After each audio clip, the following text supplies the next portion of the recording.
At Carafem, you can choose the abortion care that works best for you. With in-person visits in Atlanta, Chicago, and the D.C. area, or medically supported abortion pills by mail in 20 states. Some people feel more comfortable meeting with a provider in person and leaving either no longer pregnant or with pills in hand. Others prefer getting abortion pills by mail. Just fill out a short online form and, if eligible, your medication arrives in a few days in a plain package. When you choose abortion pills, Cara, our text-based abortion companion, is with you every step of the way, offering 24/7 support and answers whenever you need them. However you get care, Carafem will support you every step of the way. Learn more at carafem.org. The holidays mean more travel, more shopping, more time online, and more personal info in more places that could expose you more to identity theft. But LifeLock monitors millions of data points per second. If your identity is stolen, our US-based restoration specialists will fix it, guaranteed, or your money back. Don't face drained accounts, fraudulent loans, or financial losses alone. Get more holiday fun and less holiday worry with LifeLock.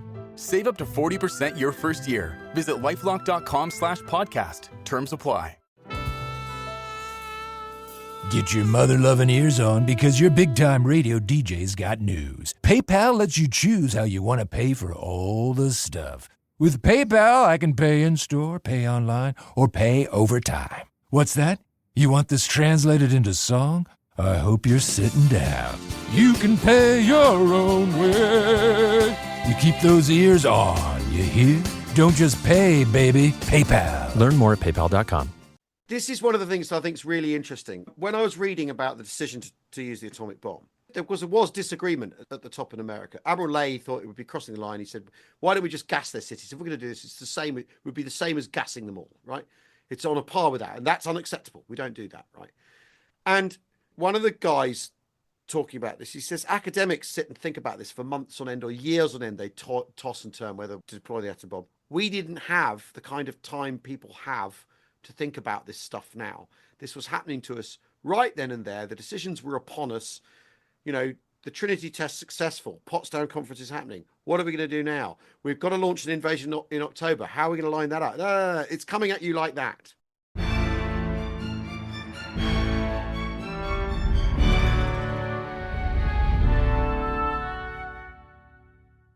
Hello.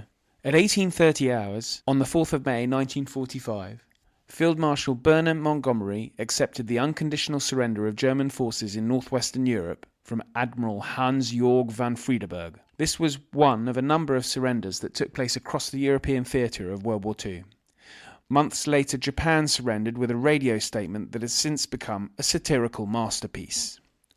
Al Murray joins to discuss these and more as we delve into whether Monty won the surrenders, and did the Americans have no option but to drop those 2 atomic bombs. If you haven't heard last Wednesday's episode, do check that out. I discuss women of the Troubles with veteran journalist Martin Dillon. More on this subject is to come on the pod. You'll find links in the show notes, and if you want to get in touch, please do via X or email history@aspectsofhistory.com. But in the meantime, it's me talking Victory 1945 with Al Murray.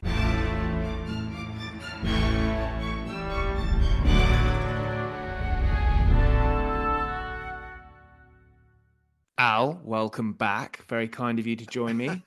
Thanks. I feel like I'm becoming a regular.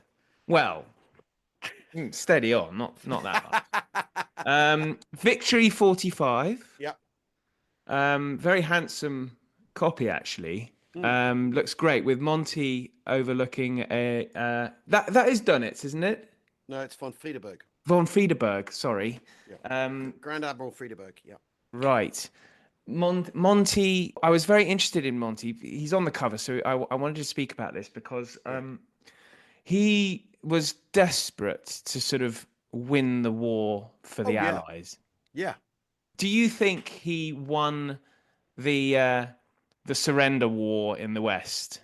Absolutely, yeah. Because and I think it's really interesting.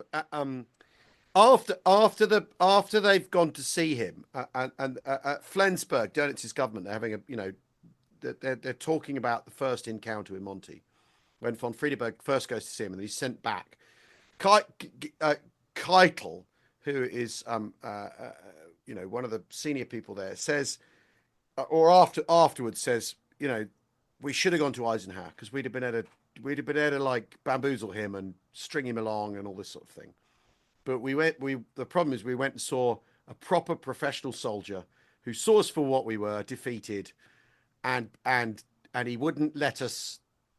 He saw through us, and he saw his opportunity and made us surrender then and there in the way he did. And obviously Monty then passes them on to Ike, but basically he set the ball rolling. He's made them sign a surrender. He's made them surrender forces. He's made them do it.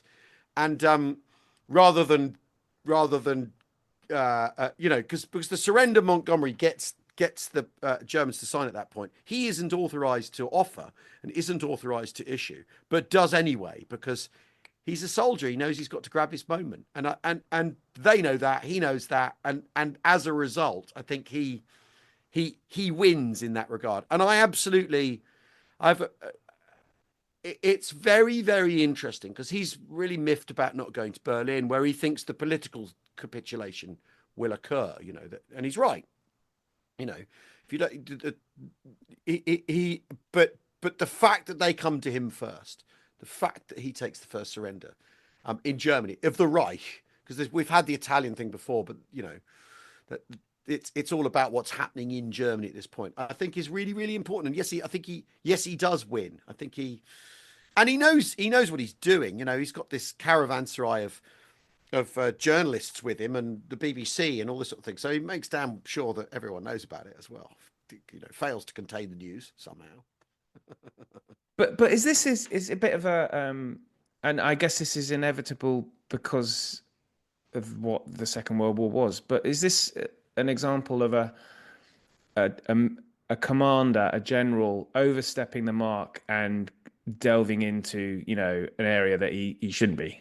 Well, yeah, to an extent, but also he wants the war over. He wants it to end. He's sick of his guys being killed. And I think that he's not fussed about killing Germans. And this is what's very interesting is when they say, when he says, you've got a deadline, you've got to be back. And if you want to carry on the war, I'll be delighted to help you do that, and we will carry on killing Germans and that won't bother us.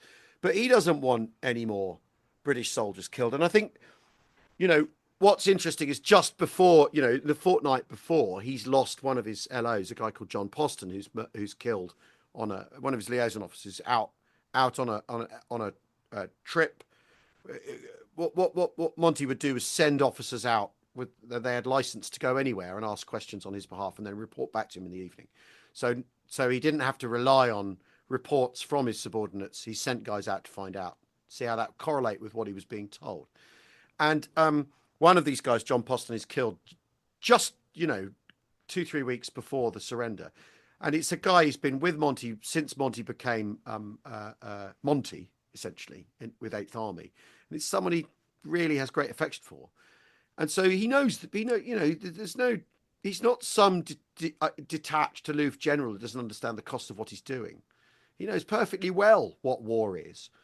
And there's a great encounter before D-Day where he's inspecting, does the rounds inspecting everyone. And he says to a soldier, what's the most important thing in your possession? And the soldier says, my rifle, sir, thinking he's got the right answer. And Monty goes, no, it's your life. That's the most important thing in your possession. And you that's who he is, really. I know he's a prig and I know he's difficult. I know he's like a sort of into his self-publicity. I know he's very big-headed by the end of the war and all that sort of stuff. But actually what he's trying to do is get as few British people and Allied soldiers killed as possible. That's what he's trying to do. And so ending the war and grabbing the moment and taking that moment, that opportunity, is entirely within his remit. Although he's not supposed to have done that, but who cares? Yeah, it's interesting. That's a side of Monty I guess I hadn't appreciated. But well, I think there's so much historiographical controversy around him, and there's been so much sort of heat and light around his reputation, largely because of the memoirs he published in the 50s, which are all like, what a genius I was, and I got that right, and all this. And he's very rude about Eisenhower as well. Yeah, and all that. Yeah. Is it terrible? I think I say in the book that it's, he gave himself the worst character reference anyone's ever given themselves, after the war. And the memoirs constitute that. I think that's true. But the truth is, he's coming at it from the perspective of, I mean, in the First World War, he's shot through the lungs. He's left for dead, and he's very, very, very badly injured. And the man who goes to dress his wounds is killed and lies on top of him all night. Monty knows what war is. He's not this detached, aloof, because he's one of those people with 80 years distance. Oh, he's probably autistic. There's all that like being laid. Well, first he was probably a paedophile, then he was probably a homosexual. Now he's, so kind of whatever the kind of like explanation du jour has been ladled onto poor Monty. Whereas in fact what he was I mean, one of the things about him, he's a widower. His wife dies before the war, and he just goes, all right, I'll shut myself down and devote myself to my job. Which is now seen as, he's a weirdo and he's like emotionally cauterized and all that. Well, no, maybe his wife died. He can't cope. He's done emotionally in that respect. That happens to people, doesn't it? The fact that he's a big field marshal who upset lots of people after the war, which I don't, and during the war, I don't care about that. I'm more interested in, is he effective? Is he going to do a good job? Because one of the things that always gets applied to him is that he's overcautious. But that's about not wanting your men to be killed, which strikes me as, I mean, we live in a risk-averse age, and for some reason we're supposed to not like Montgomery. Yeah, it's crazy. I mean, it's interesting, and he'd come a long way because he had obviously been in France in 1940 when. With 3rd Division, and had fought a very successful divisional action, even though the BEF, have such a bad time. He's one of the people who emerges from that debacle with his reputation intact, and a patron in the form of Brooke, because after all, without Alan Brooke, there is no Monty. Yeah, who's a fascinating character. Also, I mean, this is the other thing. And emotional. And very emotional, but also, all these people who are controlling their emotions. Why are they controlling their emotions? Because they're emotional. It's always this idea that people who are controlling their emotions are somehow cold. No, they're trying to keep them in check because they know how powerful they are. I mean, I mean, the thing is, I think that's really interesting about Jim and I have been doing the podcast for 6 years now, nearly. I should mention that co-author as well of the book. Forgot to mention that. Yes, the co-author, my co-author James Bond. And what's lovely about this is an idea I had last summer. I said, we got the anniversaries coming up, and the surrenders are all different and strange, and also you could use each one as a sort of essay to write about a different aspect of things if you wanted. And Jim went, yeah, what a great idea, and told his publisher. Jim sort of got this boundless enthusiasm and a sort of load me up attitude. Yeah, what a great idea. Let's do that. Goes to our publisher, who I was just about to publish my book about Arnhem with at Penguin or at Bantam. And they said, yeah, why not? And then you're, oh, fuck, we've got to write the thing. Right? And it's got to be ready for April, which means it's got to be ready in January, which means it's got to be finished in November, which means it's got to be written now. And Jim's sort of indefatigable energy, and also like his experience. This is my 3rd history book, and his experience, his knowing where to look, knowing what sources to go to, and all that is something he leaves me for dust. So I'm like going, oh, I think I got this, and I think I found that, and he's like, yeah. You need to look at this. Okay. You're the, he's still very much the pro. I'm very much the amateur. And so the book came about very quickly as a result. But basically, we one of the things we get with the podcast, we get this thing where people go, well, you've never been a soldier, so how can you write about military history? And you think, you know what? No one's been a Roman legionary in living memory, right? You may have been a soldier recently, but you weren't a Second World War soldier. So whatever. You've never played football for England. You're not allowed an opinion on the last England match. You've never managed an England football team, so you're not allowed to criticise Thomas Tuchel. Let's just stop it. That's not a serious criticism. No, I know, but you'd be amazed how often it pops up, right? Right. And the thing with that is, yeah, fine, but what do you mean by soldier? Because when you look at the Second World War, are we talking a 19-year-old PBI guy, infantryman? We're talking a sapper operating a grader guy, and he's a civil engineer, and he's gone into the Royal Engineers. We're talking about a gunner observer officer with his slide rule. What are we talking about here? Or are we talking about a supreme commander like Eisenhower, who has no combat experience and has been brought in because the people above him know he can do the job of coordinating everyone and moving them along and managing. He's like a brilliant man manager, core diplomat. I can't write about Eisenhower because I've never been supreme Allied commander. It's just silly, right? But what it also illustrates is there is no one, there is no one kind of soldier. So that what I find fascinating is you can write about the infantryman, or you can write about what are the pressures Eisenhower's facing. If you do the simple sort of spreadsheet, the people he's got under him, it's completely bananas. The responsibility of this man, millions and millions of people of different nations, and that's before That's before you get into how his generals are all jostling for position, and then their subordinates are jostling for position. He's having to manage the people, managing the people, and then also trying to save lives as well, like Montgomery, and also in a war that the Americans made very, very clearly until they were drawn into it, were not interested in fighting.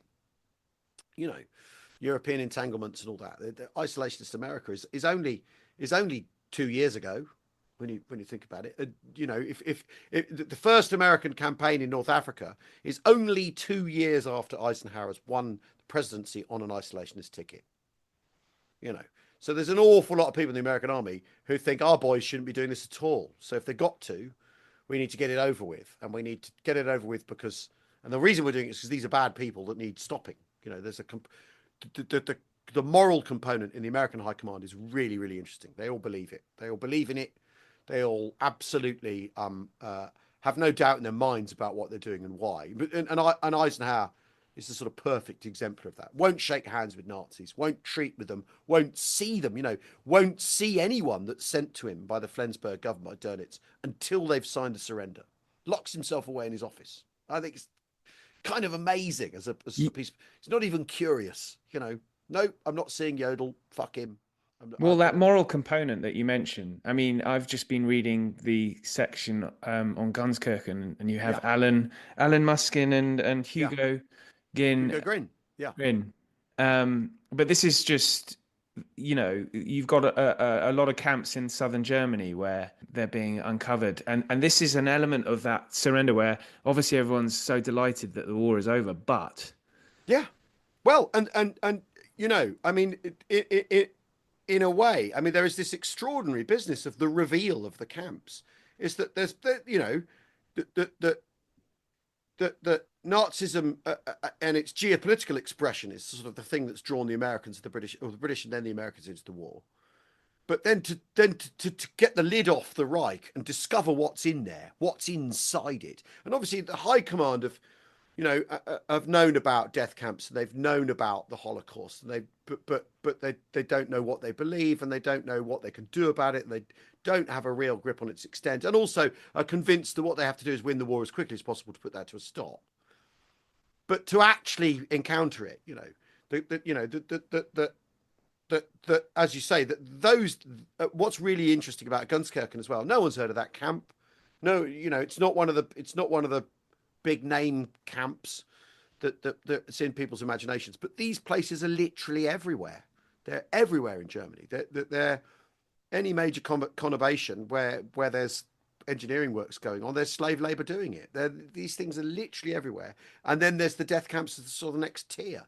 And I think it's when the Americans discover this, the GI now understands what's been going on in a way that the generals kind of had a pretty good idea, but the GI is now confronted with it directly. And those chapters are, I mean, they're the stuff about Hugo Grin, his experience, and Alan Moskin discovering, Ich bin auch ein Jude, I am also a Jew. It's like, I mean, yeah, no, the hugely emotional response from the inmates when they hear that, it's incredible, desperate. Desperate, absolutely desperate. And you know what's obviously great that we have Hugo Grin, who was able to bear witness and talk about this, but he's the absolute complete exception. Him and his father are like, that he loses his brother. His mother survives Auschwitz, but the point is these people are extremely rare and able to tell us about death marches and about, the Grin and his father are working on basically a holiday camp for German officers in the summer of 1944. What? It's just the craziness of all of it, which I think is even on show in the surrenders. When Alfred Jodl stands up and says, Germany's, suffered privations no one understands, and we've done our best to fight under very difficult circumstances. Thanks very much, and we hope that the victors will take that into account. Like, what?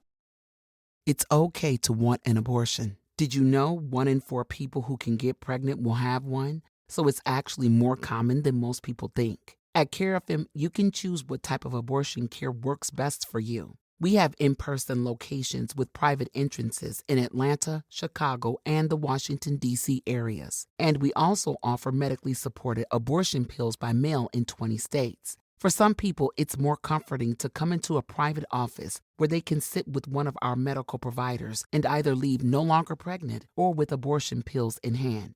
For others, they prefer to get abortion pills through the mail so they can decide the best time and place to complete the process. Getting abortion pills by mail from CareFM is simple. Fill out an online form, and a licensed provider will review your medical history. And if eligible, your medication will be shipped to you in a couple of days. Kara, our text-based abortion companion, will guide you through the process from start to finish with instructions, reminders, and answers to all your questions whenever they come up 24/7. With either choice, please know CareFM will support you every step of the way.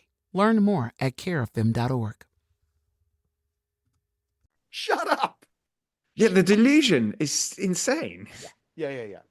And permeates absolutely everything. So all of the stalling for time in the surrenders is the idea that they're going to get their soldiers away from the Soviets and surrender them to the West. There isn't the, literally the road, bridge, communications to move millions of people around Germany. It's impossible. So all of the way they're seeing the world is fantastical and hallucination. But a deadly one, a real one, one with real world consequences. It's not that they're not playing Risk. They're playing Risk for real, as it were. The fantasy is enacted in reality, and the delusion is amazing. And again, that's the signature of the Japanese government's response. Hello, Ollie here. Please forgive my interruption, but I wanted to let you know that at Aspects of History, we produce a digital magazine featuring articles, interviews, short stories and book reviews of the best historical writing available. Authors featured including Ben McIntyre, Lucy Worsley, Andrew Roberts and plenty more. An annual subscription is available for only $9.99, that's pounds or dollars. Yep, you heard that right. That's 6 issues for under £10 or dollars. Head over to aspectsofhistory.com to subscribe, where you can also gift subscriptions. Now back to the show. That's my favourite surrender. The war situation has developed not necessarily to Japan's advantage. Yeah. It's a wonderful line, but bonkers. Absolutely bonkers. And the fact that after Hiroshima they respond with mokusatsu, where they're basically saying the thing, it means either they're killing with silence, is what the katakana means, uses the symbols to say killing with silence. So it's either no comment or it's fuck you, right? After which isn't the expression I used in the book, but basically, nah, forget about it. Not interested. Tell it to the Marines or something, is what the Japanese government is saying after the first atomic bomb. And the thing is, the first atomic bomb, is also is part of a continuum of American air power. Absolutely, just the fact is Hiroshima is still in one piece, but that's before it's bombed. That's remarkable because the rest of the country has been smashed to buggery.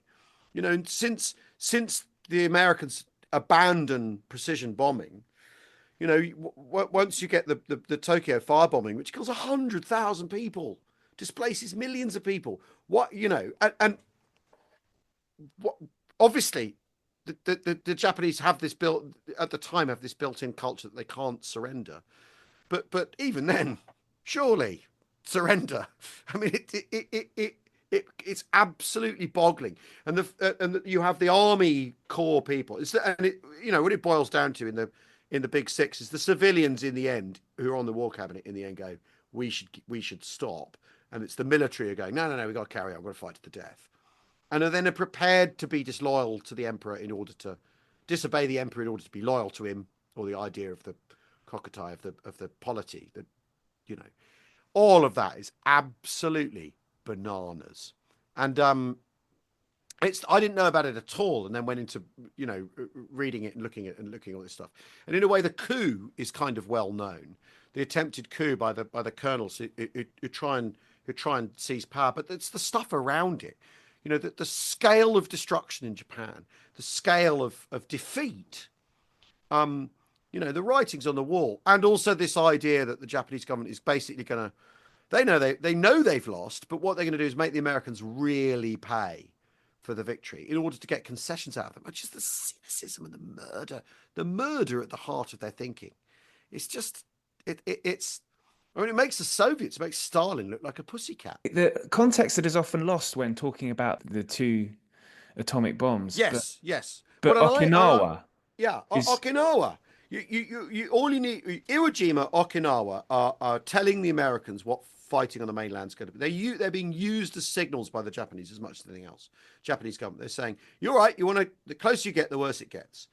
And you know, when the Potsdam Declaration is issued, the Japanese government says, you know, and it says in it, we're going to bring war criminals to bear. We have no interest in destroying Japan itself. Japanese nation will remain intact. But the people responsible for this, we're going to do something about. We're going to deal with.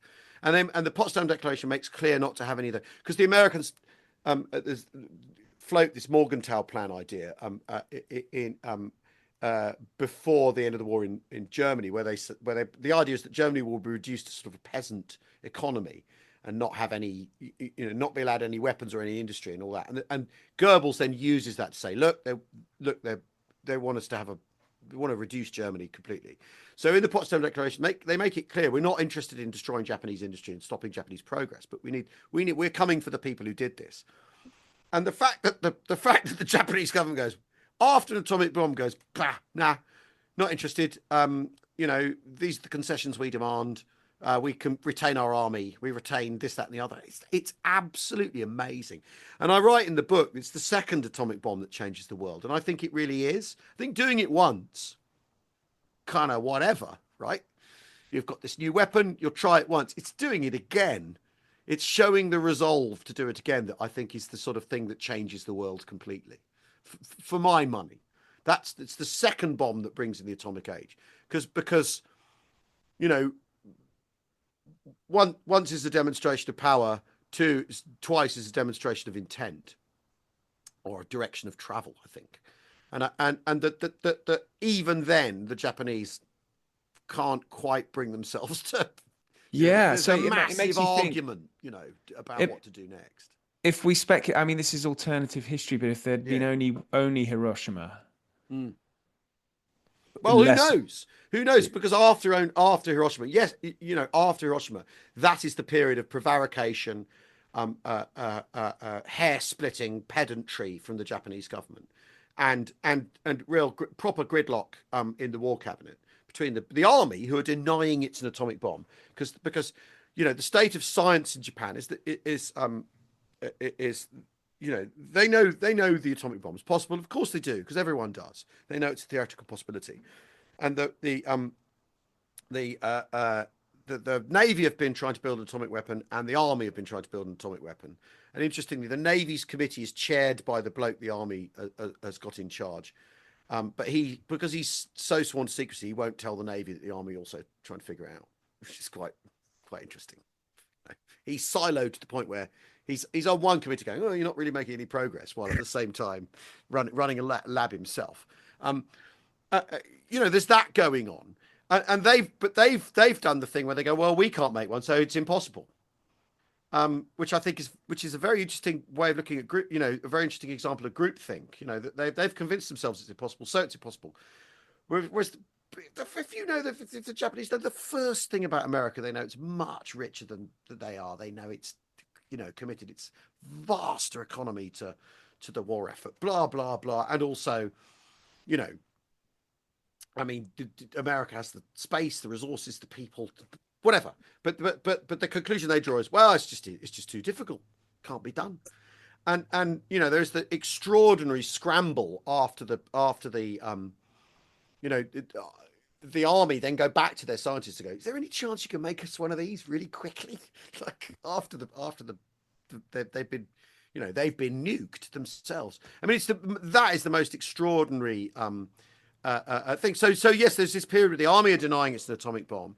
The emperor is beginning to go, not so sure about this. And I think what's also really about his situation, I think what's really, really interesting is that they only find out it's an atomic bomb from Truman telling them.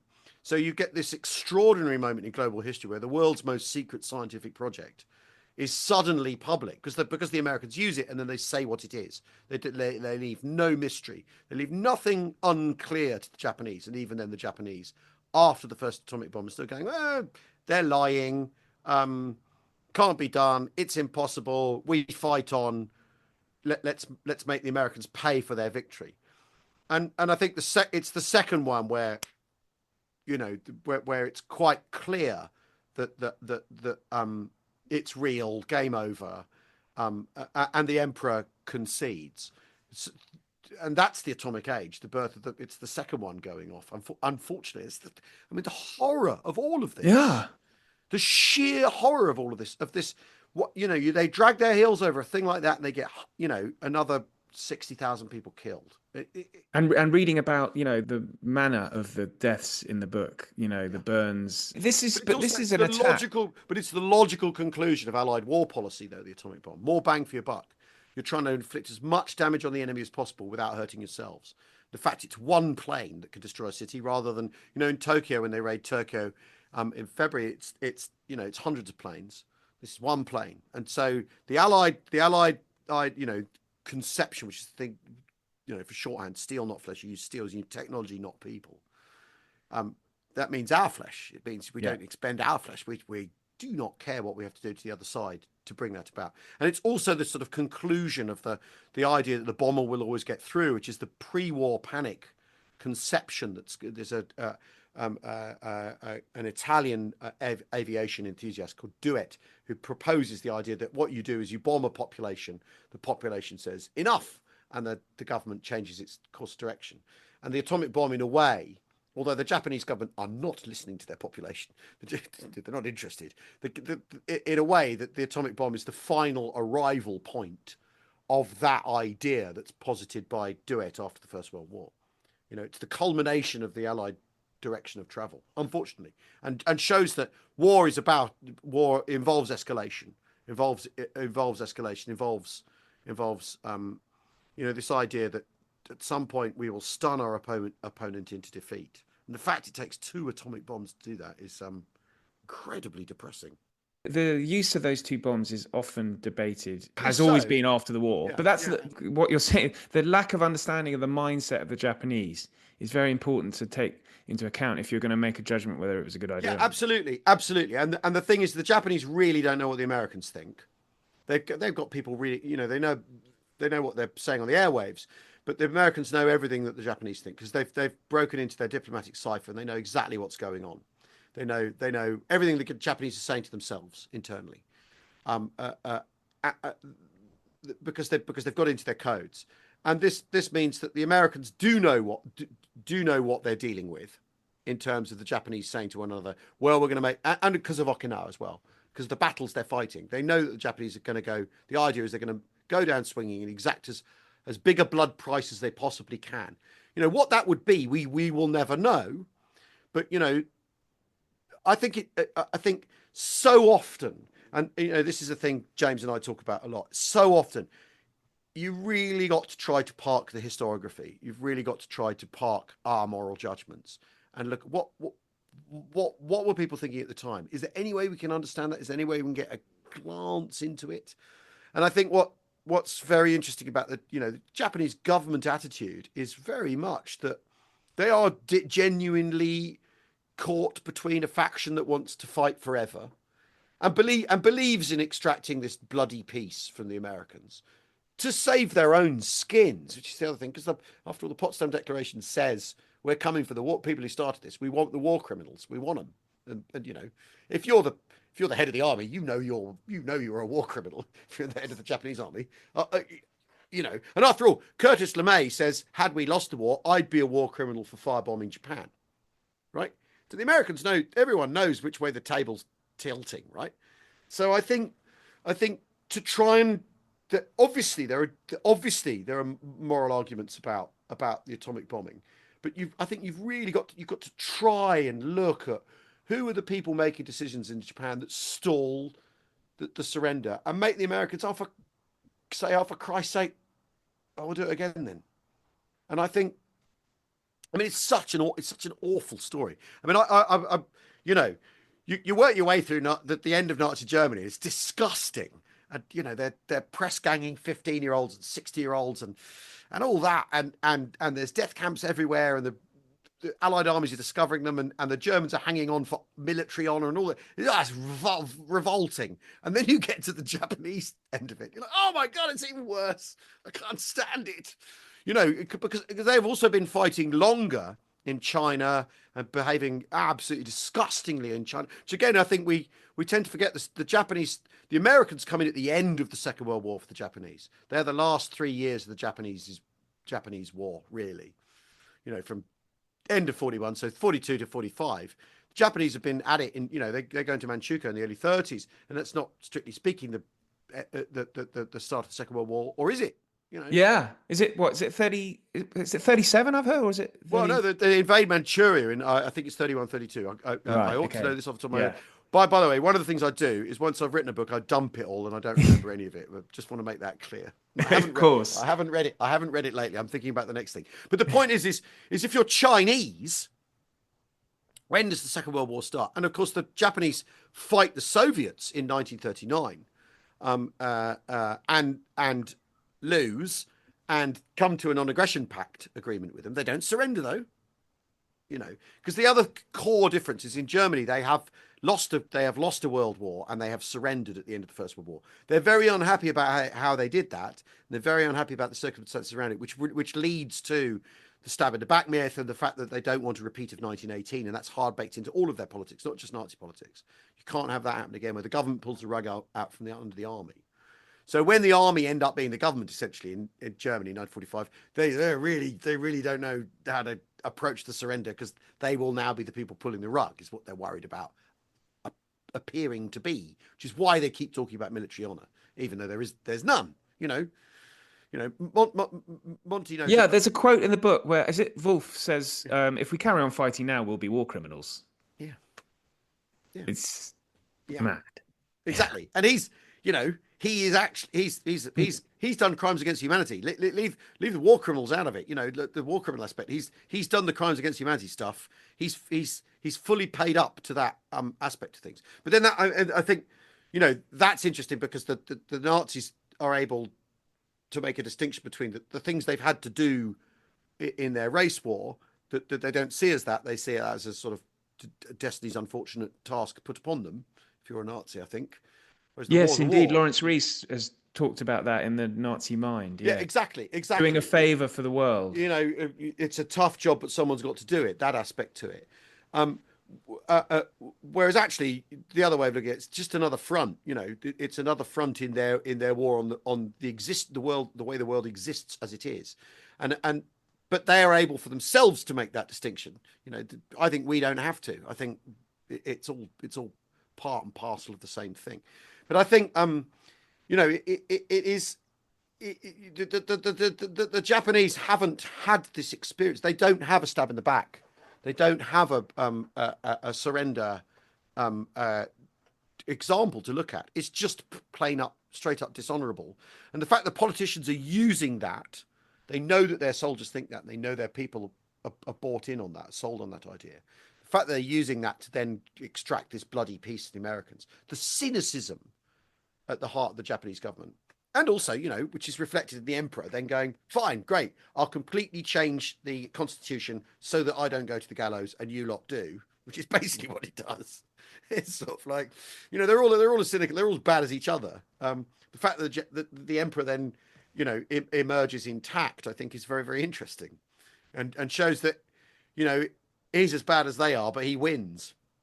there's a really interesting photograph in the book Mm. where you have a meeting of British and Soviet troops. Yeah. And the Brits, this is around the Baltic area, actually. Yes. It'll be Bismarck. Yeah. Yeah, and Yeah. so the Brits are enthusiastically shaking the hand, they're putting their arms and shoulders Yeah. on of these Soviet counterparts. Have you got it there? And Yeah. the Soviets though, it's so interesting because they are They look- standing there looking a little bit nonplussed. Well, or cagey. Yeah. Yeah, They just ain't sure, are they? And Yeah. and they're quite clearly there's been. I mean, because after all, in in Britain, Joseph Stalin Uncle is a Joe, yeah. hero. Has been elevated to the sort of heroic level after Barbarossa begins, and the trade union movement are totally into him, and the left wing mobilised left wing aspects of British society are delighted to be aligned with the Soviets in destroying fascism or Nazism, however they're framing it. You know what I mean? So there will be. There's no doubt that some of those Tommies they've just heard positive stuff about the Soviets this entire time and all that, whereas the Soviet soldiers from this, this paranoid culture that doesn't really care about life and all that, and probably thinks that maybe we're going to end up fighting these guys soon. I mean, it's very interesting. There are lots of stories about fraternization and people going discovering how drunk the Russians all are and all the Soviets all are and all this sort of thing.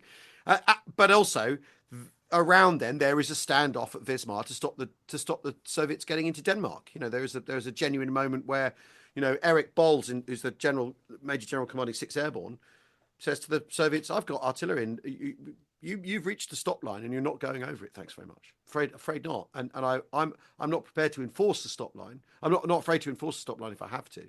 And the Soviets going, "Yeah, no problem." But it's fraught with those meetings. There's lots of things going on all at once, And I think what you've got is, as you say, you see it in the picture. The Soviets look standoffish. They look cagey. The British are like, "Oh, pleased to meet you, chum. Joe Stalin, here is Stalingrad," and all that. And I think, there's just so many things cascading out of that the moment before the Cold War. The potential and the potentialities, and then the unfortunately, again, this is one of the things where we know how it ends. Well, exactly. I was thinking because the desire to get to Berlin and the fact that we didn't. Eastern Europe effectively becomes part of the Soviet Empire. And so was there ever a temptation by people like Montgomery to just proceed? He was spitting feathers, but he'd reached the point where he'd sort of conceded that he had to do as he was told. I think, had he lunged for Berlin, I think Eisenhower would have just shut him down logistically. So he wouldn't have been able to do it. I mean, funny enough, James and I have this exact conversation this morning about the last phase of the war, because one of the things that characterizes the last 2 months is that German soldiers, German armies are entirely comfortable with surrendering to the Western Allies, and in fact, pretty much determined to do so. And you've got millions of people streaming west to surrender to the Western Allies. And operationally, the American, the British, French armies, they have this, and Canadian armies, they have this sort of, they're trying to fight whoever still wants to fight, but they're also dealing with lots and lots and lots of prisoners and all this sort of stuff, and displaced persons. It's the biggest refugee crisis in all human. Millions of people going in all different directions. From the very peculiar business of the Third Reich being the most multicultural place on the planet, despite being a race empire, because they've enslaved people from all over Europe to work there. So there's all these contradictions. And we talked about this today. Before the Germans start their offensive before the Soviets start their offensive on Berlin, they're roughly equidistant from Berlin as the Americans who've come up to the Elbe. And we were saying, Eisenhower's resolved not to go for Berlin, and he's told Stalin he's not going to Berlin, and he's made that decision himself. He's not consulted with anyone. Montgomery's very unhappy about it. But I think had the Western Allies moved on Berlin, I think they'd have met the same sort of surrendering that they're dealing with in the rest of Germany. When they encircle Model's army in the Ruhr pocket, they all give up. 350,000 men go, yeah, fine, game's up, game over. But the Germans have to fight the Soviets to the last man, and will do everything they possibly can because they know what they've done in the East. And we were talking today, and it's pure conjecture. Had the Americans made their move on Berlin, we think the Germans would have gone, yeah, all right, no problem. We give up. And Berlin would have fallen to the Western Allies for far less blood. But, Eisenhower is very, very worried about troop numbers because he's thinking about Japan. He's thinking, as soon as we're done here, we pack up and we go east. And there ain't nothing we could do about that, and I've got to be careful. And his casualty predictions are enormous. Bradley comes to him with a casualty prediction of 100,000 people. He's not prepared to do it because we come all the way back around to the thing we were talking right at the start, is that what Allied generals are trying to do is save their men's lives, not expend them. And the American military tradition from the Civil War is that you destroy the enemy's army where you find it, not that you need to take a city or you need to, how you create the political outcome you want is by destroying the other side's military capacity. Well, we've come back to the beginning, and that was entirely by design. So it's beautifully done. Yeah, but Al, this has been fantastic. The book, it's when this comes out, it will already be out. Yes, within days. So best of luck with it. But it's fantastic. It's written with great urgency. It really really makes you want to turn the page. Oh, fantastic brilliant! That's lovely. That's lovely to hear. And it was you just feel the sort of the pace of it. It's it's this is one of the things I think is really interesting. Hopefully, when I was reading about the decision to use the atomic bomb, and there was disagreement at the top in America. Admiral Lay thought it would be crossing the line. He said, "Why don't we just gas their cities? If we're going to do this, it's the same. It would be the same as gassing them all, right? It's on a par with that, and that's unacceptable. We don't do that, right?" And one of the guys talking about this, he says academics sit and think about this for months on end or years on end. They toss and turn whether to deploy the atom bomb. We didn't have the kind of time people have to think about this stuff now. This was happening to us right then and there. The decisions were upon us. The Trinity test successful. Potsdam conference is happening. What are we going to do now? We've got to launch an invasion in October. How are we going to line that up? No, it's coming at you like that. And so I'm much more interested in history that reflects that rather than, if you stop and think about it, because they didn't have time to stop and think about it. It was coming out, if history is just one thing after another, as whoever said that, which I think is a thing I really love. If it really is one thing after, it's experienced the way we experience it. They don't know what's going to happen tomorrow. They haven't worked out all the consequences, the ramifications of everything they're doing. Because you can't. And that's actually how people make decisions. That's the world people live, rather than a sort of historiographical, perfect, platonic ideal of how we make decisions. Anyway, there we are. That's what we've tried to write, a book that feels like that. Yeah, good stuff. Well, I won't ask who wrote what section, but this has been great. Al, thank you. My pleasure. A total pleasure. Thanks very much. Thanks for having me.